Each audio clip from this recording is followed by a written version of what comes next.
ऐसा ना हो कि धर्म के खंभे हिल जाएं और गिर जाएं। अवतार लो, अवतार लो, अवतार लो, अवतार लो। अर्जन कर पावने से थे सुरेशा, तुम्हें लागे दरिया कर बेसा। हे देवताओं, हे ऋषि मुनियों, आप सभी धैर्य धारण कीजिए। मैं शीघ्र ही मनुष्य का रूप धारण करके इस भूतल पर अवतार लेके आ रहा हूँ। बलि नारायण भगवान की। ब्रह्मदेव भगवान अवतार लेकर के आ रहे हैं। हे प्रभु, आप अवतार तो लेकर आ रहे हैं, पर कौन सी जगह आ रहे हैं? अनसन सहित मनुज अवतारा, ले हूँ दिन कर फन से उदारा। हे देवताओं, मैं मनुष्य का रूप धारण करके अपने अंशों सहित रघुकुल में अवतार लेके आ रहा हूँ। कश्यप अदिति महातप कीना, तिन कहो में पूरब भर दीना। मेरी कश्यप और अदिति ने बहुत घोर तपस्या की और मुझसे यही वरदान मांगा, हे भगवान, आप जैसा पुत्र हमें चाहिए। ते दशरथ कौशल्या रूपा, कौशलपुरी प्रकट नर भूपा। वही कश्यप और अदिति अयोध्या के महाराज दशरथ बने हैं और महारानी कौशल्या बनी है। मैं उन्हीं के घर में अवतार लेके आ रहा हूँ। देखिए कैसी लीला है मेरे राघव की, मेरे प्रभु की। कल यहाँ जब लीला हो रही थी दिन में, तो हमने आपने देखा कि महाराज मनु और शत्रुपा ने भगवान की तपस्या की और भगवान से वरदान मांगा कि दान श्रोमणि कृपा निधिनाथ कहूँ सत्य भाव, चाहूं तुम्हें समान सुत प्रभु सन कवन दुराव। प्रभु हमें आपके जैसा पुत्र चाहिए। किसने मांगा? मनु और शत्रुपा ने। और भगवान ने वरदान दिया कि आप जाइए, अभी अमरावती में वास करिए। कुछ समय बाद जब अयोध्या के राजा आप दशरथ बनेंगे और महारानी शत्रुपा कौशल्या बनेंगी, तब मैं आपका पुत्र बन के आऊंगा। किससे कहा? मनु और शत्रुपा से। और अभी भगवान क्या कर रहे हैं कि कश्यप अदिति महातप कीना और ते दशरथ कौशल्या रूपा, कौशलपुरी प्रकट नरभूपा। कश्यप और अदिति ने मेरी तपस्या की और वही कश्यप और अदिति अयोध्या में दशरथ और कौशल्या बने। मतलब मनु शत्रुपा को भी वही वरदान दिया कि आप दशरथ कौशल्या बनेंगे, और कश्यप अदिति को भी यही वरदान दिया कि आप दशरथ कौशल्या बनेंगे। कैसी प्रभु की लीला है। तो किसी ने कहा दो दशरथ हुए क्या? दो कौशल्या हुई है? बोले ना। तो फिर कैसे? बोले महाराज अगर कोई भगवान से वरदान मांग ले क्या मैं आप पुत्र चाहिए, तो भगवान आते हैं पुत्र बन के, वरदान पूरा करते हैं और चले जाते हैं। और अगर कोई भगवान से मांग ले कि हमें तो आपके जैसा पुत्र चाहिए, तो वहां प्रभु को एक बार नहीं, दो बार नहीं, तीन बार आना पड़ता है अवतार लेकर के। वही महाराज मनु और शत्रुपा पहले जन्म में बने हैं कश्यप और अदिति, जिनके यहाँ श्री वामन भगवान का अवतार हुआ है। वही मनु शत्रुपा दूसरे जन्म में बने हैं दशरथ और कौशल्या, जहाँ मेरे राघव का जन्म हुआ है। और वही मनु शत्रुपा तीसरे जन्म में बने हैं महाराज वसुदेव और माता देवकी, जहां मेरे लाला का जन्म हुआ है, कन्हैया का जन्म हुआ। तेने के ग्रह अभितर हो जाए, रघुकुल तिलक सुचारों भाई। हे देवताओं, मैं उन्हीं के गृह में अवतार लेके आ रहा हूँ। चारों भाइयों समेत शीघ्र ही उस अवध में आ रहा हूँ। नारद वचन सत्य सब कर हो, परम शक्ति समय तो अवतर हो। और जो मुझे नारद जी ने श्राप दिया था उसको भी मुझे सत्य करना है। हरे हो सकल भूमि गर आई, निर्भय हो देव समुदाय।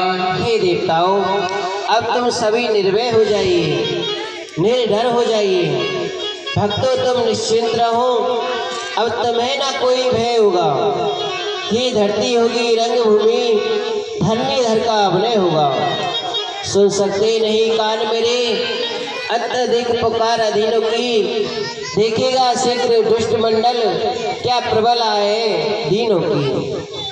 बध हेतु हिरण्यकश्यप के अभी लंबे खम्भ से निकला है। आज वही रावण के कारण क्षत्रिय बनने को मचला है। जग की पुकार सुन तत्क्षण, जो नंगे पैरों धरता है। भक्तों, तुम सबकी रक्षा करने को आज वही फिर दौड़ा आता है। पृथ्वी मेरी प्यारी पृथ्वी, मैं तेरा ताप मिटाऊंगा। दशरथ के यहाँ जन्म लेके मैं शीघ्र अवध में आऊंगा। बोली नारायण भगवान की जय। माता आपने सुना, भगवान अवतार लेकर आ रहे हैं और भगवान ने कहा कि कोई अवधपुरी है और वहाँ भगवान अपने चार अनसुख से जय हो रहे हैं। और जब आ रहे हैं तो भाई हम लोग क्यों पीछे रहे प्रभु? हाँ, अगर वो आ रहे हैं अवतार लेके तो हम क्यों पीछे रहे? हाँ। हम लोग भी नाना प्रकार के रूप लेकर के, जन्म लेकर के अवतरित होते हैं और प्रभु की सेवा करेंगे, प्रभु की लीलाओं में आनंद लेंगे। सर्वप्रथम सेवा करने का जो अवसर मिलेगा वो मिलेगा माता पृथ्वी को।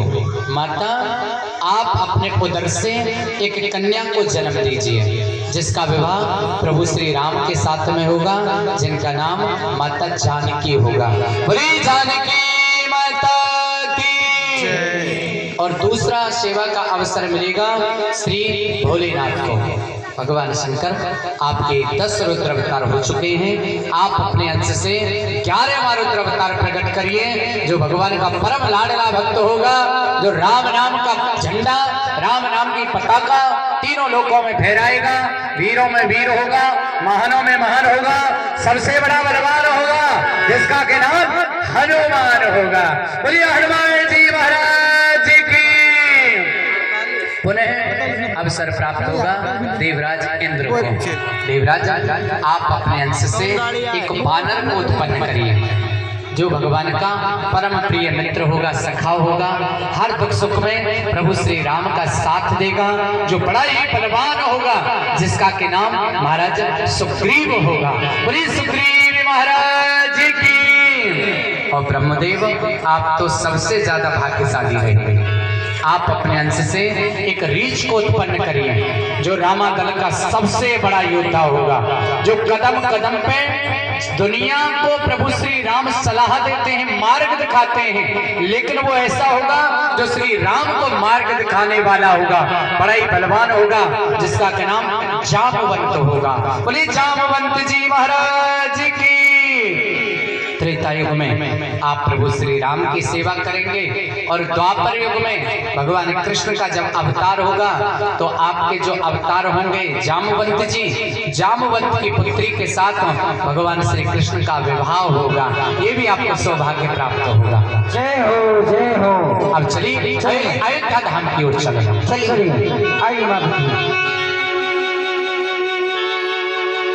अब आइए एक बार जयकारा लगा दें पहले। बोलिए श्री नारायण भगवान की।